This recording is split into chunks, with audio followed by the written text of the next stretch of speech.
Doctors ये बताते हैं कि 5 या उससे अधिक बार डिलीवरी होने या फिर लगातार 2 वर्षों में बार बार गर्भधारण होने पर महिला के शरीर पर काफ़ी दबाव भी पड़ता है और कई तरह की जटिलताओं का खतरा बढ़ जाता है।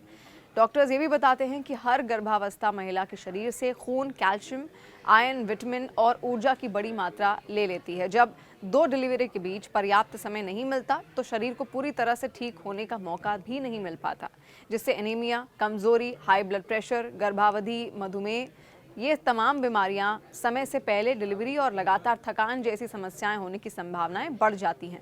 5 या अधिक बार गर्भधारण करने पर गर्भाशय और पेल्विक मांसपेशियां कमजोर पड़ने लगती हैं, जिसके कारण डिलीवरी के दौरान अत्यधिक रक्तस्राव यानी कि पीपीएच, यूरिन लीकेज, कमर दर्द, वेरिकोस वेन्स और पेल्विक ऑर्गन प्रोलैप्स जैसी दिक्कतें सामने आ सकती हैं। डॉक्टर्स का कहना है कि बार बार गर्भधारण का असर बच्चे पर भी पड़ता है। अक्सर ऐसे मामलों में बच्चे कम वजन के, विकास में धीमे या सांस संबंधी परेशानियों के साथ पैदा हो सकते हैं। डॉक्टर्स की सलाह है कि 2 गर्भधारण के बीच कम से कम 2 से 3 वर्ष का अंतर रखना चाहिए ताकि महिला का शरीर दोबारा मजबूत हो सके और अगली गर्भावस्था सुरक्षित रहे। जिन महिलाओं ने कई बार प्रसव किया है उन्हें नियमित जांच करवानी चाहिए। आयरन और कैल्शियम जैसी सप्लीमेंट्स लेने चाहिए। पौष्टिक भोजन और पर्याप्त आराम शरीर में होने वाले किसी भी बदलाव जैसे तेज सिर दर्द, सूजन, चक्कर, खून की कमी या असामान्य दर्द को बिल्कुल हल्के में नहीं लेना चाहिए। समय पर जांच, संतुलित अंतराल और सही देखभाल से मां और बच्चे दोनों की सेहत बेहतर रखी जा सकती है। देखिए, पाकिस्तान से नेपाल के रास्ते भारत आई सीमा हैदर, जिनकी कहानी ने मीडिया, सोशल मीडिया पर खूब सुर्खियां बटोरी थी, हलचल मचाई थी। एक और बार मां बनने वाली हैं, वो चर्चा में है और हाल ही में सीमा ने एक प्यारी सी बेटी को जन्म भी दिया था। सीमा और सचिन ने अपनी बेटी का नामकरण भी उस वक्त किया, लेकिन सबसे दिलचस्प पहलू ये है कि सचिन की भावनाएं उस खास मौके पर बिल्कुल नहीं थी। बेटी के जन्म के बाद सचिन इतने ज़्यादा भावुक हो गए थे कि खुशी के आंसू वो बहा रहे थे।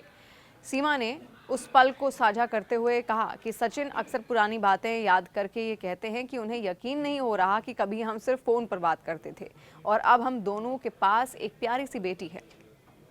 सीमा हैदर और सचिन के लिए ये पल सिर्फ एक बच्ची का जन्म नहीं बल्कि एक नई शुरुआत और एक नए अध्याय की शुरुआत भी था। सीमा ने खुलासा किया कि सचिन की खुशी का उस वक्त कोई ठिकाना नहीं था और जब उनकी बेटी का जन्म हुआ तो वो रो पड़े थे।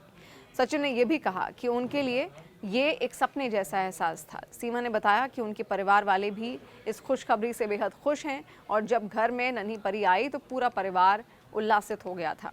सीमा और सचिन का ये सफ़र हर किसी के लिए एक प्रेरणा है। जहाँ एक तरफ उनके रिश्ते ने कई चुनौतियों को पार किया, वहीं अब इस नए अध्याय ने उनके जीवन में खुशियां और आशाएं बिखेर दी हैं।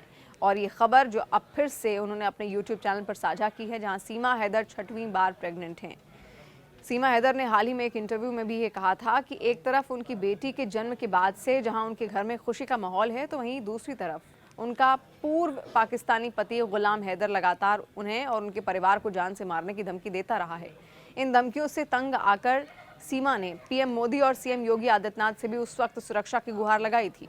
सीमा ये कहती हैं कि उन्हें पाकिस्तान से लगातार जान से मारने की धमकियां दी जा रही हैं। सीमा ने अपने पहले पति गुलाम हैदर पर आरोप लगाया है कि वो उनकी नवजात बच्ची, पति सचिन, मीणा और वकील डॉक्टर AP सिंह को लेकर बेहद आपत्तिजनक भाषा का प्रयोग कर रहा है और धमकियां भी दे रहा है। लेकिन इन सुर्खियों को लेकर भी लगातार चर्चाएं सीमा हैदर ने यहाँ पर बटोरी। पर फिर से एक बार किलकारी गूंजने वाली है सीमा हैदर के घर में, जहाँ पर सचिन और सीमा का ये दूसरा बच्चा होगा। हालांकि 6वीं बार मां बनेंगी सीमा हैदर।